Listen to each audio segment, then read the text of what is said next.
go, oh my God, I dropped $4,000. I'm going to need to use it soon. I'm going to need to move it. But I might have recovered without me knowing. Absolutely. Okay. So instead of that, oh my God.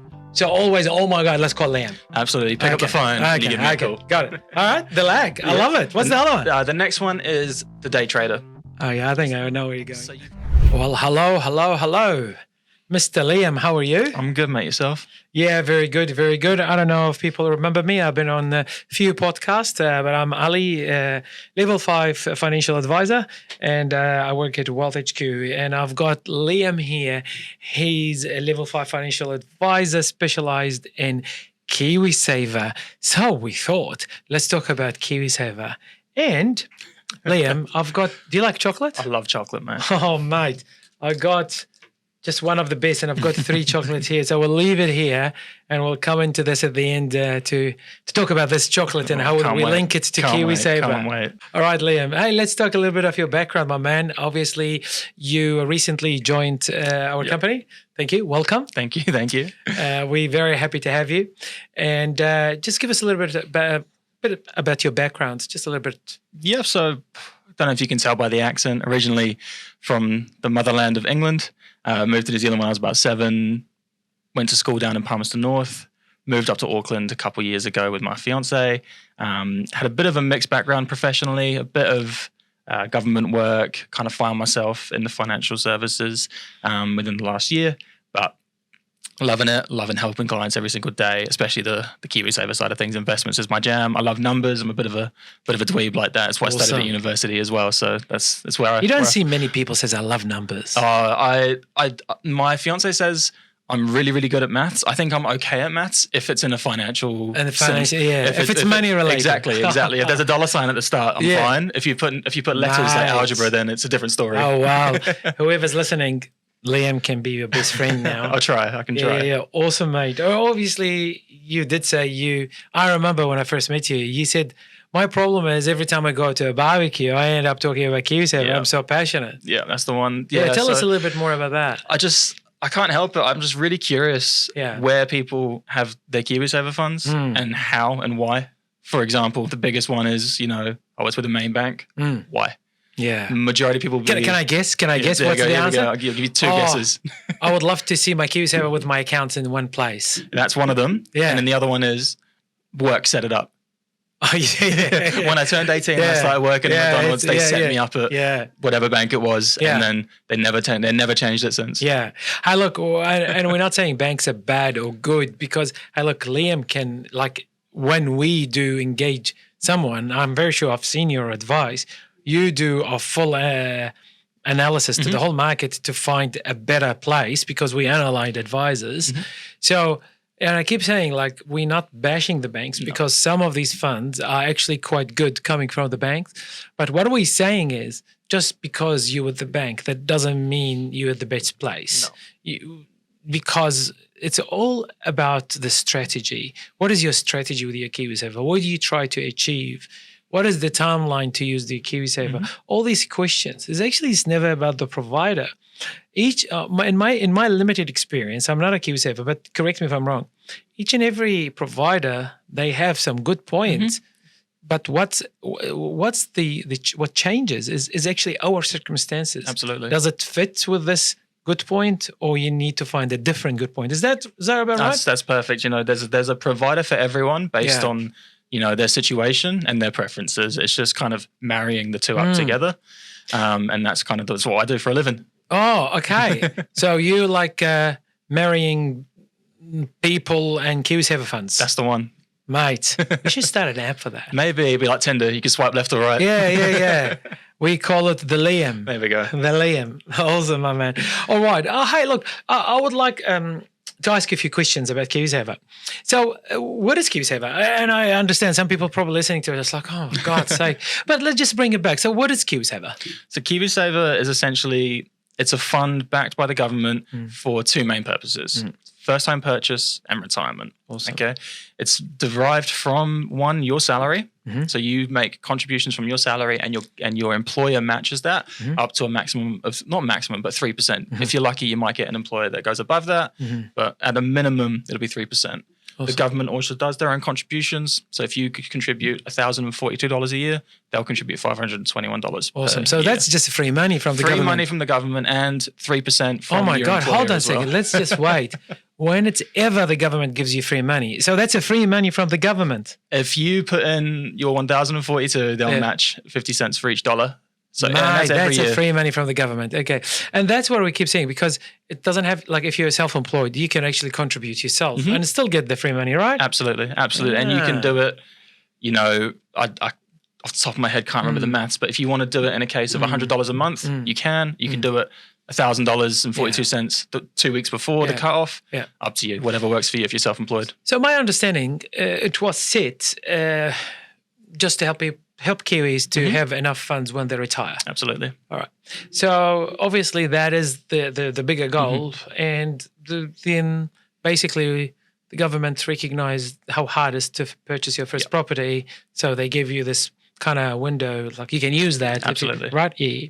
And I work a lot with financial analysis, and we call it spending plan, and helping people to achieve purchasing their first home. And 99% of people buying their first home because of KiwiSaver. Absolutely. But sometimes I can see like people, they have like very small amount of their KiwiSaver, and I go, it's just an indication they've been with KiwiSaver for a very short time. And when I ask, no, they actually been with KiwiSaver a very, very long time. And then when I send it to you, you come back and tell me because they had a bad advice or they're sitting in a default fund. Can you explain that, what that means when you're in a default fund? And yeah, so you've got different funds for different purposes and different strategies. A default fund is normally a cash fund. So what that means is the investments have only invested in very low risk. So that means low returns. We'd only ever really recommend a cash fund for if you're going to be using very soon, because you're going to be minimizing your chance. Yeah, kind of lock it in. Exactly, exactly. So that's the main thing. A lot of people, when they first open up a KiwiSaver or get it opened up for them, they never know what to do with it, so they just leave it in the default. Oh, right. If you've got 5 years before you're going to be using it, you're going to be maximizing your growth, 5, 10, 15 to even 30 years. I'm in my late 20s. I've got 37 years before I can touch mine, 36 now, as of 3 days ago. Oh, happy birthday. Thank you. Oh, where was the invite, mate? Just in my house. Oh, jeez. Anyway. I've got 36 years before I can touch my KiwiSaver now. Full growth, full aggressive. So different funds for different purposes. So you've got like a balanced fund, which is going to be a little bit more towards trying to grow it a little bit. But main thing is trying to outweigh inflation, because that's the other thing we've got to keep into consideration. Inflation, yeah. You know, obviously, if we don't grow our fund above inflation, essentially we're losing money. Okay. So Liam, is it fair to say, I love analogy and giving an example. Being from England, you're very used to walking into a lot of train stations. We're not here in New Zealand, but let's face it. But is it like walking into a train station and you're going to whatever your destination, and let's say your destination is in 7 hours, you arrive in 7 hours, and you have one train stopping every 5 minutes and other train stopping every 3 hours, and one is only stops in 7 hours. So obviously, if you're stepping in 7 hours, if you take the one that stops every 5 minutes, the journey is so damn long and hideous.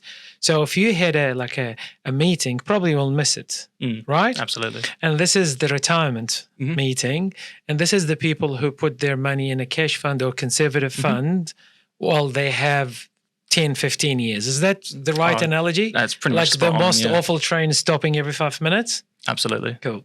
And the same thing, if you go, I'm going to go into this train and stops just one stop every 7 hours, and if you want to hop off in an hour, you can't hop off. So you have to jump off the train, and you might hurt yourself by basically taking your funds out at the wrong time, and you might lose money. Absolutely. So that's why it will be a disaster to jump off a train. Absolutely. Is that like the correct analogy for people who go into the growth account and they might use their KiwiSaver to purchase property in a year time?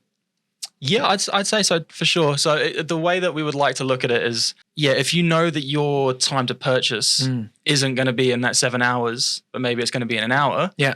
Maybe we wouldn't look at a growth fund or an aggressive fund or a growth fund. Maybe we would look more towards a balanced or a moderate fund. Yeah. So because essentially you're getting yourself ready to jump off soon. Yeah. You're going to get ready to get off the train. To get off the train. Get off the train as opposed to going full speed. Okay. and then jumping out the window. Okay. Yeah. And I feel like if you're in a default fund, Yeah. correct me if I'm wrong, you just on the platform. Yeah, You're not even on the train. Not yet. even on the train, right? Not even on the train. I guess so. That's really important because if I was walking into a train station, knowing that's possibility, I have to jump off a moving train or suffering through all these 5-minute stops, probably I'll ask someone, right? Absolutely. Okay. So guys, use this analogy when you want to decide your KiwiSaver. Remember, you don't want to jump off the train. Talk to Liam or someone like Liam. Is that a good analogy, mate? That's a fantastic analogy. I love it. I came up with it. I'm very proud. Just out there, disclaimer. If anyone using it, it's mine. It belongs to me. I'm Ali. All right. I've got a few questions, Liam, if you don't mind. I just want to understand, like people sometimes go, oh, where does the money go? So KiwiSaver funds are held in legal trusts. Okay. That way, if the government, so the way that it was provided was the government have made it in legal trust so that they can't get their hands on it. Okay. Then that money is then invested into companies. It's an investment fund. It's going to be split into a diversified portfolio. Things like companies, equities. You got some shares, property, term deposits, bonds, all sorts. So the split between those different funds is essentially what is your risk type. Okay. So the higher in what's called growth assets, that's going to be your companies, your equities, shares, yeah. And then your income assets, so that's property, term deposits, things like that. What about bonds? Is that like kind of moderate kind of? Bonds is more on the income assets. Okay. The more income assets in the portfolio, the safer. Okay. Because there's things like fixed interest. Okay. So if you're going to be going into, like, there's a couple of providers that have their aggressive funds that are almost 100%, if not 100% growth assets, they're going to be the more volatile ones. Okay. That's the way it works. So you've got a fund. In that fund, you might have 50 different assets that it's invested in at different variances of percentages. Yeah. So the question is, let's just say hypothetical. I start my own fund. Okay, we call it the Ali Fund, and I know nothing. And then 2 years later, I go belly up. Is people's money safe? Is your KiwiSaver? Your KiwiSaver was invested in Ali's fund, but Ali is no longer there. Is my money safe? Yeah. So because it's held in a legal trust and it's managed and maintained by IRD, it's still fine. So basically, in that case, just IRD will reassign a different company manager for me, or I can re-choose. Or you can choose yourself. So if the provider you're with no longer operates, you can either pivot yourself, or they'll reassign you to a default provider. So is it fair to say then the providers are different money managers for you who make decision in your behalf to make you money? So in that case, if I want someone to make me money and they're charging me for it, right? I want to make sure I want the best. Absolutely. And how do I know the best? Talk to an advisor. Exactly. Here we go. Okay. All right. Okay. So again, the train station, guys, ask someone. Don't go on the wrong train, eh? All right. No, it's getting clear. Okay, Liam. Is it hard to switch between providers? No. Super straightforward. So the main thing is knowing where to go. Okay. So first things, obviously, speak to an advisor. The process to do an application is super straightforward. An advisor can do that for you. And then what happens is that transfer starts. It's all done through IRD, so it's super clean and tidy. The funds don't essentially move anywhere because they're in a trust. So essentially, just the manager changes. The manager changes. So one provider gets the login taken away, and the other one gets given. So would you promise me it's easy to move from platform 1 on that train station to platform 3? Incredibly easy. Jump on that train. Incredibly easy. Okay. Awesome. Good to know. How do you get paid? How do I get paid? Yeah, sorry, that's kind of because how does the advisor get paid? Because no one works for free. No one works for free. It's a little bit different provider to provider. Generally speaking, there's a thing called trail. So it's a percentage of the fund, or it's a percentage based on the value of the fund that gets paid on an annual basis monthly to the service provider. So wealthhq, for example. Yeah. It's a percentage like 0.02, things like that. So you need to have a big portfolio for a substantial amount of money to come in. And the majority of providers, funds don't come from your balance. Couple of providers it does. There are other providers that we can charge an additional from your fund. Okay. But that's on a case-by-case basis. So some providers, the money completely comes from them, not from the majority. Some other providers, they go, hey, we're going to take like point whatever off your fund and give it to the manager. Okay. So, but then what is the value you give to your client other than choosing the right train at the beginning? how do you justify you continue getting? I know even if it's just a chocolate, but you're getting paid for it. So how do you justify that? Expert knowledge, monitoring, constant updates, somebody to talk to. Okay. If something, if you get some volatility in the market and you check your balance, you got a point of contact, somebody to talk to. You also got somebody that's not specifically aligned with one provider.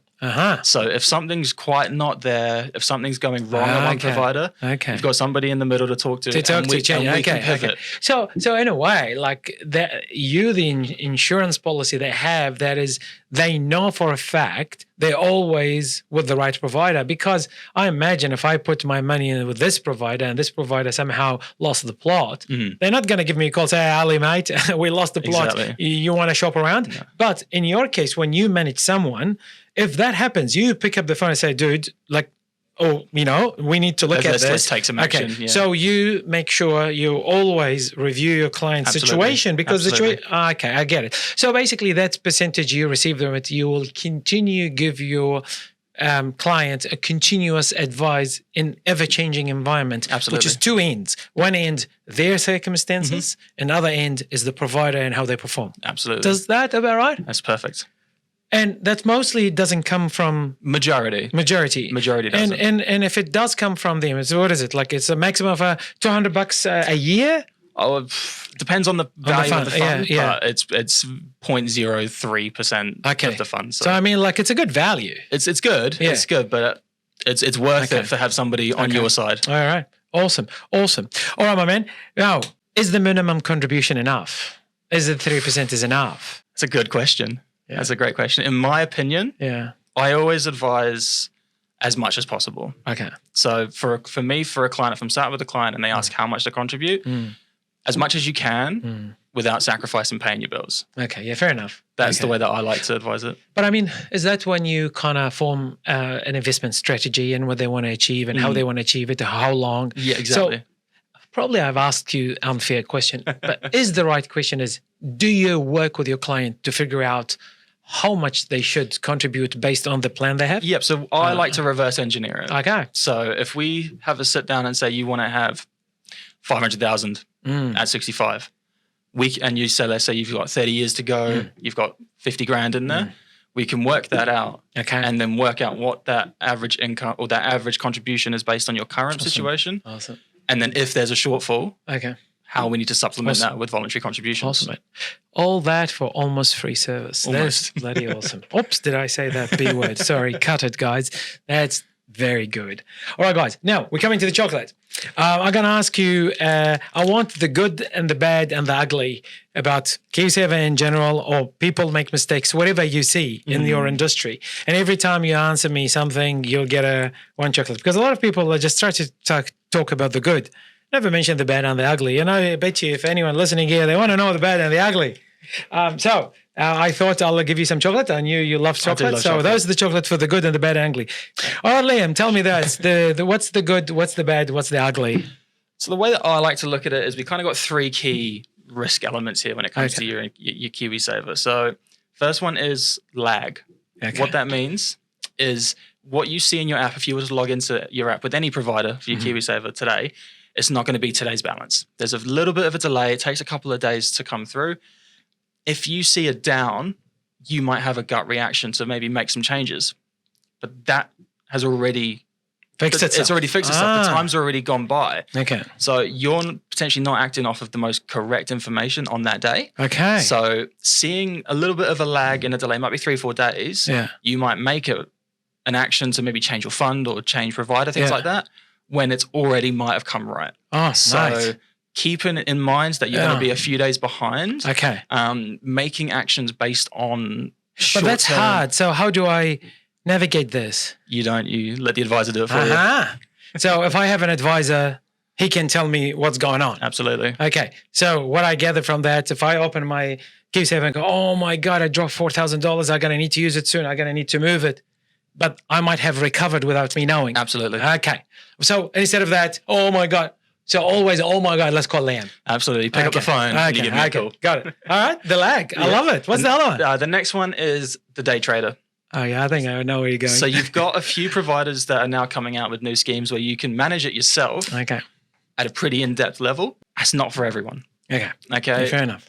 You got to have a lot of high level of knowledge and experience to be able to navigate those financial markets with enough. your retirement savings. So True. big risk there where you can essentially piss it away. Yeah, that's a hard one because the best way I can put it is like I've got so many friends. They love like they're bore racers. They drive, but they can't just jump in an F1 car and drive. And the trade is an F1 car. So if you love your burnouts, you still can't go in the track on an F1, right? Absolutely not. Yeah. Okay. So do you just get someone to drive your FA car, which is the advisor? Exactly. You let Lewis Hamilton drive the car for you. Exactly. I'm not calling myself Lewis Hamilton, but yeah. Well, yeah. I mean, he used to be good. He's not anymore. I'm English, so. Oh yeah. I forgot about that. George Russell. Then. So you should have called him Sir Lewis. There you go. Yeah. All right. Oh, okay. The day trade. I like it. And the last one. The next one is this one's about published returns. So the 1 year wonder. Yeah. Okay. It's very like easy. A song Yes, it is. It's very easy for a provider to cherry pick a portion of time to advertise their returns as their flagship. So when we look at 12 months, a lot can happen in 12 months. A lot of ups, a lot of downs, a lot of downs. So keeping in mind that one specific set period of 12 months for returns to advertise isn't the best way to go off of picking a provider. So we like to look at 5 years, 3 years, 5 years minimum when it comes to returns before we can confidently say. But is it based on the strategy? So if I'm not using my KiwiSaver for the next 25 years, I want to make sure where my KiwiSaver and a company performing really good over a long time. Because I've got, So it doesn't make sense if I go, this company done good last quarter and they've been trading for 2 years. Yeah. I've seen that happening. Is that the wrong thing to do? It's the very wrong thing to do. Okay. So there's a lot of places that pop up for 3-5 years, post 1 to 2 good year returns, and then they disappear. Okay. Again, and how do we know that? Speak to an advisor. Okay. So it seems to me the good is always to have an advisor, is that right? Absolutely. And the bad and the ugly is just when we decide to do it ourselves. That's when it goes wrong. That's when it goes wrong. All right, guys. Okay. So the bad and ugly is just me. We try to do it ourselves. The good is talk to an advisor. Absolutely. Yeah. Hey, look, I mean, there's no obligation to your advice. So if someone listening and want advice, look, guys, we don't charge. You don't get paid. So that's the good thing, because a lot of people probably listening going, oh, of course you say that.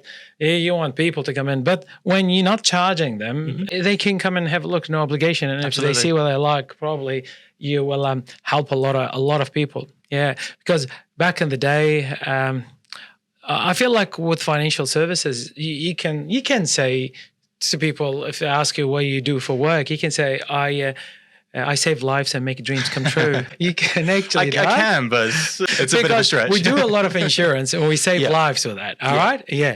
And if you put my fund in a place makes my retirement dream come true, you make your dreams come true. Absolutely. It might take a while before we get there. But the dream come true. I retire comfortably. But in 20, 30 years, when those clients have thousands of dollars more, hopefully. Comforting. Yeah. No, fair enough. Yeah. When they have thousands of dollars more at 65 and their life is very different to what it could have been, keeping it where it is. Yeah, okay. Well, they might not, hopefully they'll remember my name by then. Yeah. But they'll be grateful. Well, if you're keeping if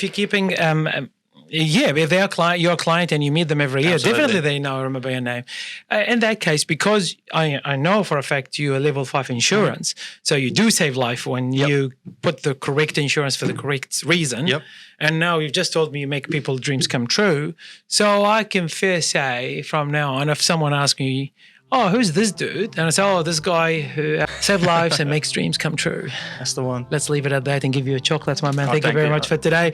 Here you go. Enjoy. Thank you, mate. Thank you. Thank you. Appreciate it. Cheers. See you guys. Bye-bye.